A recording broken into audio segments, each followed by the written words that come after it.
This week's movement challenge is you're going to go over all of your spinal mobility drills, starting from the neck and working your way down.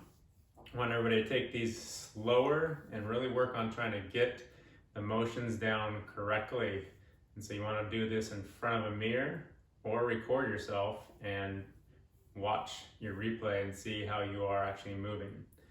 So pretty simple. We're going to start just with your neck rolls. So that's just where you're going into your big circles. Only need to work about 5 to 6 reps going one way, just keeping it slow. Ideally you're doing this with your jaw closed. If you want an even deeper cervical stretch, you can stick your tongue on the roof of your mouth as you're doing it. And then repeat the other way. Remember, as far as range of motion, you're trying to achieve as large a range as you can without letting the rest of your body move, and obviously not just driving into painful ranges of motion either. So again, that was roughly 5 to 6. Then we're going to go lateralization, so it's where I'm going to be shifting side to side. So you just take your fingers, place them right at your jaw there, and then go out an inch or two away from that, and then work on trying to shift side to side without turning, without tilting. This one is a lot harder for people to get, which is also why you practice it and go slow. You're trying to slide that head side to side until you get a little bit better at it. Again, 5 to 6 reps, or until you start seeing improvement. From there, we're going to start working our way down. Obviously we can go neck flexion extension. We have also your side bend patterns, but for now we're going to work just your normal moves that we do through your warm-ups that I like people to do daily. So we'll start up at your head driven upper body. So this is where you're going to cross your arms, tuck your chin as you come forward. When I'm doing these, I'm really working on keeping my hips in that posterior tilt. So I'm tucking my hips a little bit to kind of anchor that lower section down, and then working my way all the way up and around, thinking of my head driving that rotation. And so I'm only tucking my chin as I come forward with it, and then I'm tilting and then extending as I go back. And then I'll do the same thing going the other way. Another view. Again, keeping my glutes tight, trying my best not to move my hips as I do that for the designated 5 to 6 reps. Again, taking it slow. From there, I'm going to go into my side to side patterns. That's where I think of water in my ear. I'm dumping the water out of my ear first, so I'm going head, neck, and then upper back, mid back, low back, sliding my hand down my leg, and then coming up, finishing with the head, and then go the other way. Nice and slow. Notice I'm not checking my hip out to the side. I'm trying to keep my hips still pretty stacked as I go down, seeing how far my fingertips go, all the way back up.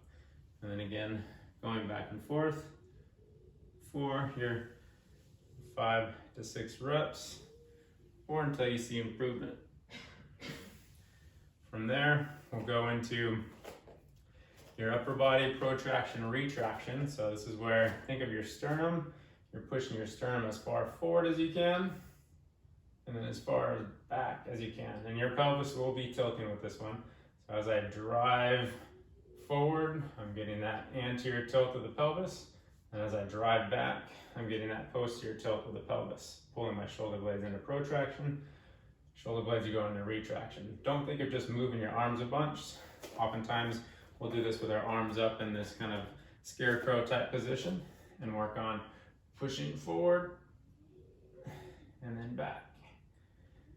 This is actually a fairly hard one for people to get, so a good tutorial on this one, you can either do it against the wall. I actually like to start people from the ground as a breakout, and you'll drop down to the floor You can see here, my arms moved out of the way. I have an arch in my low back there. So what I'm going to do is flatten that low back by contracting my stomach, and then think of your spine like a string of pearls, trying to lift one up at a time without having big chunks come up. And then you'll go up as high as you can, and then slowly go back down. And this is where it gets a lot harder, especially in this low back position. I'm really tucking, you can hear my voice, I'm really working to then slowly go all the way back down to my start. Ideally, when you're working on this on your own, just keep your arms down at your side. I was just trying to show with the arms up so you can see my spine better, but it is a lot harder with the arms overhead. Again, think of just trying to move one at a time as you go all the way through that. Same idea against the wall. Wall will be a little easier than the floor just because you're not having to use your hips as much. But then you work on that to then be able to go into your full spinal waves, which will be facing a wall, nose to the wall, chin to the wall, chest, ribs, belly button, hips, thighs, and then pull it back. So you're really trying to slowly articulate all the way down, basically taking all those last 3 drills and putting it into one continuous motion. It's easier to start from the head down than it is going from the hips up. Then from there, we're going to go into your side to side shift. So with my arms up, similar to what we did with your head, you're going to try and do that with that thoracic spine, and you're going to shift one way as far as you can, and then the other, going back and forth. Again, this one, people like to check their hips out. So again, going slow and controlled, trying to get better and better without tilting or sliding out.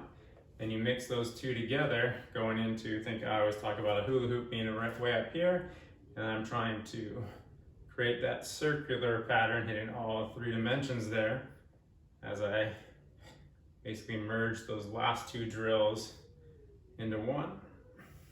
Again, you're gonna probably feel idiotic when you're doing a lot of these when you're practicing it until you start seeing improvement, and that should really trigger you to want to do it more as you start to articulate better.